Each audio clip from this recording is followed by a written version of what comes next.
Hello guys, welcome to my YouTube channel AK Digital Gurukul. Today we will learn about injection molding defect. आज हम flash defect को जानेंगे कि किस कारण आता है और कैसे हम इसे ठीक कर सकते हैं। तो हम बढ़ते हैं अपने वीडियोस की तरफ। गाइस, अगर आप चाहते हैं कि हम इंजेक्शन मोल्डिंग का फुल कोर्स लेके आए तो please subscribe my channel and press bell icon to show my new videos. तो हम जानते हैं कि फ्लैश होता क्या। पहले तो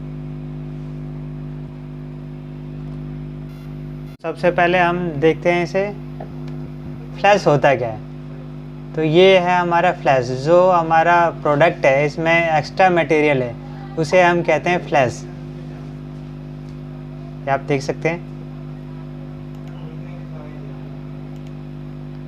ये जो है हमारा फ्लैश है, एक्स्ट्रा मटेरियल है हमारे प्रोडक्ट पे। तो हम सबसे पहले कॉजेज जानेंगे कि फ्लैश आने के कारण कौन कौन से होते हैं। तो सबसे पहला हमारा कारण है इनसफिशेंट क्लैंपिंग फोर्स। जो हमारे क्लैंपिंग फोर्स जो होता है अगर इनसफिशेंट होगा तो हमारा फ्लैश आएगा। तो क्लैंपिंग फोर्स होता क्या है, इसके लिए हम जानेंगे। जैसे ये मोल्ड क्लोज हो रहा है, अभी देखिए आप, मोल्ड क्लोज हो रहा है, जिस फोर्स से क्लोज हो रहा है इसे हम कहते हैं क्लैंपिंग फोर्स। जो हमारा टॉगल और रैम सिस्टम जो फोर्स लगा रहे हैं इसे हम कहते हैं क्लैंपिंग फोर्स। देन इसके बाद हम पढ़ेंगे कि इंजेक्शन प्रेशर क्या होता है। इंजेक्शन प्रेशर जो हमारा मटेरियल यहाँ से बैरल से मोल्ड में इंजेक्ट हो रहा है, जिस प्रेशर से, उस प्रेशर को हम कहते हैं हमारा इंजेक्शन प्रेशर। जैसे ये हमारा बैरल है, बैरल से मटेरियल हमारा इंजेक्ट होगा मोल्ड में, जिस प्रेशर से इंजेक्ट होगा, जिस स्पीड से इंजेक्ट होगा, वो हमारा हो गया इंजेक्शन प्रेशर और इंजेक्शन स्पीड। तो हम इसे करने के लिए सबसे पहले हम क्या करेंगे, इंजेक्शन प्रेशर को कम कर देंगे क्लैंपिंग प्रेशर से, तो हमारा जो होता है फ्लैश कम हो जाएगा।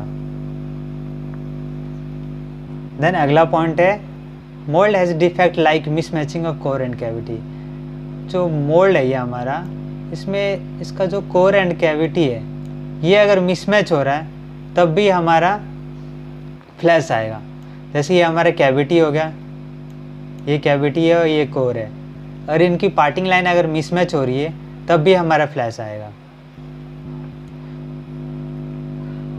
देन हमारा तीसरा कारण है improper design of the exhaust system. जो हमारा एग्जॉस्ट सिस्टम, जैसे हमें मोल्ड में हम वेंट देते हैं, जिससे हमारा जो एयर ट्रैप है मोल्ड के अंदर या जो गैसेस ट्रैप है उसे बाहर करने के लिए हम मोल्ड में वेंट देते हैं, अगर वो हमारा प्रॉपर नहीं होगा तब भी हमारा फ्लैश आएगा। देन चौथा कारण है हमारा इंजेक्शन टेम्परेचर हाई। अगर इंजेक्शन टेम्परेचर हाई होगा तब भी हमारा जो होता है कि फ्लैश आएगा, क्योंकि अगर इंजेक्शन टेम्परेचर हाई हो गया तो हमारा क्या होगा, उसकी विस्कोसिटी कम हो जाएगी। जो हमारा मटेरियल है उसका जो फ्लो रेट होगा वो ज़्यादा हाई हो जाएगा। अगर फ्लो रेट हाई होगा तो उसमें फ्लैश तो आएगा ही, क्योंकि ज़्यादा ट्रैवल कर लेगा जो हमारा मोल्टन मटेरियल है। देन पांचवा कारण है एक्सेसिव चार्जिंग ऑफ मटेरियल। अगर हम एक्सेसिव चार्जिंग करें, जैसे हमारा कोई प्रोडक्ट 100 mm पे बन रहा है, अगर हम वही 120 mm का चार्जिंग कर रहे हैं, 120 mm का, तब भी ये जो 20 mm है ये क्या हो गया, एक्स्ट्रा हो गया। अगर एक्स्ट्रा जो मटेरियल होगा, एक्स्ट्रा जो हमारा यहाँ पे हम मोल्टन मेटल इंजेक्ट करेंगे मोल्ड में, तो वो क्या होगा, फ्लैश ही प्रोड्यूस करेगा। तो हम जो हमारा चार्जिंग है ये भी एक प्रॉपर ही होना चाहिए। जैसे अगर 100 mm में हमारा प्रोडक्ट बन रहा है तो ज़्यादा से ज़्यादा 105 mm का करें हम चार्जिंग। देन अगला है इम्प्रॉपर साइकिल टाइम। अगर साइकिल टाइम भी प्रॉपर नहीं है तब भी हमारा फ्लैश आता है। जैसे अगर कोई हमारा प्रोडक्ट बन रहा है 70 सेकेंड में बन रहा है, 70 सेकेंड में बन रहा है, अगर उसे हम कम कर रहे हैं क्योंकि हमारे जो प्रोडक्शन को हमें ज़्यादा करना है, तो हम जैसे हमने कर लिया कि उसे 60 कर लिया या फिर 55 कर लिया, तो वो हमारे डिफेक्ट प्रोड्यूस करेगा ही। देखिए जो ये रैम है ये जो हमारा क्लोज होगा, तो ये जिस फोर्स से क्लोज हो रहा है उस फोर्स को हम कहेंगे क्लैंपिंग फोर्स। रेमेडीज़, हम कैसे इसे ठीक कर सकते हैं। तो इसका ठीक करने का सबसे पहला कारण है रिड्यूस इंजेक्शन प्रेशर। जो हमारा इंजेक्शन प्रेशर है उसे हम रिड्यूस कर देंगे, और ज़्यादातर हम इसे ही यूज़ करते हैं अगर हमें फ्लैश को कम करना है तो। देन अगला है इंक्रीज क्लैंपिंग फोर्स। हम क्लैंपिंग फोर्स को भी इंक्रीज कर सकते हैं। जो हमारा मोल्ड क्लोज हो रहा है, जिस फोर्स से क्लोज हो रहा है उस फोर्स को हम इंक्रीज कर सकते हैं। देन हम क्या कर सकते हैं, reduce temperature of barrel, nozzle and mould. हम तीनों का टेम्परेचर रिड्यूस कर सकते हैं। इससे भी क्या होगा, हमारा जो इसका फ्लो रेट है वो क्या हो जाएगा, हमारा कम हो जाएगा। तो इसमें एक हम टॉपिक पढ़ेंगे विस्कोसिटी। विस्कोसिटी क्या होता है, viscosity is inversely proportional to melt flow. जैसे ही हम अगर किसी प्रोडक्ट का विस्कोसिटी ज़्यादा है, जैसे हमारा हो गया हनी हो गया या आपकी ग्रीस होगी, इन सब की विस्कोसिटी क्या होती है, ज़्यादा होती है। विस्कोसिटी ज़्यादा होगी तो इनकी क्या होगी, फ्लो रेट क्या होगी, इनकी कम हो जाएगी।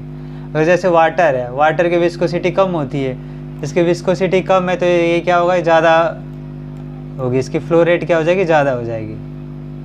तो ये उल्टा होता है, जिसकी विस्कोसिटी ज़्यादा होती है उसका क्या होगा, हमारा फ्लो रेट कम होगा, और जिसकी विस्कोसिटी कम होती है उसका फ्लो रेट ज़्यादा होगा।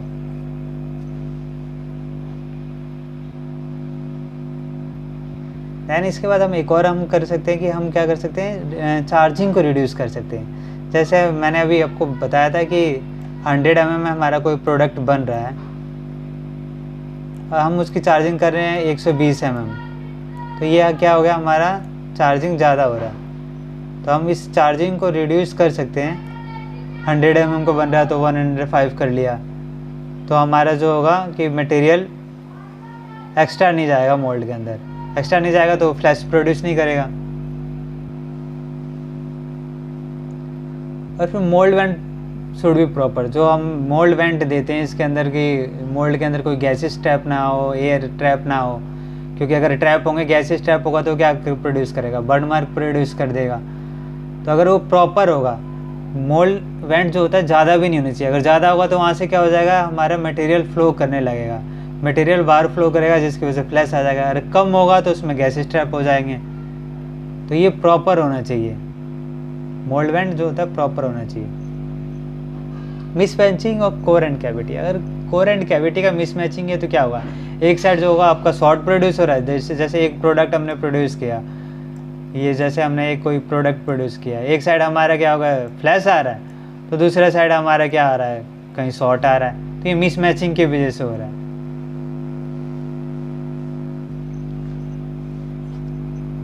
अगर हम इंजेक्शन टाइम को रिड्यूस कर देंगे, तो इंजेक्शन टाइम को रिड्यूस करने से क्या हो, जैसे मैंने यहाँ पे इंजेक्शन टाइम को रिड्यूस किया तो क्या कर रहे हैं हम, अपने फीड को जो हम इसके अंदर फीड कर रहे हैं, मटेरियल को फीड कर रहे हैं मोल्ड के अंदर, तो हम क्या उसे रिड्यूस कर रहे हैं, उस टाइम को रिड्यूस कर रहे हैं, फीडिंग टाइम को रिड्यूस कर रहे हैं। तो अगर हम फीडिंग टाइम को रिड्यूस कर रहे हैं तो इसका मतलब कि जो हम मटेरियल को भी फीड कर रहे हैं वो भी हम कम कर रहे हैं, तो उससे भी हमारा जो होता है कि फ्लैश कम हो सकता है।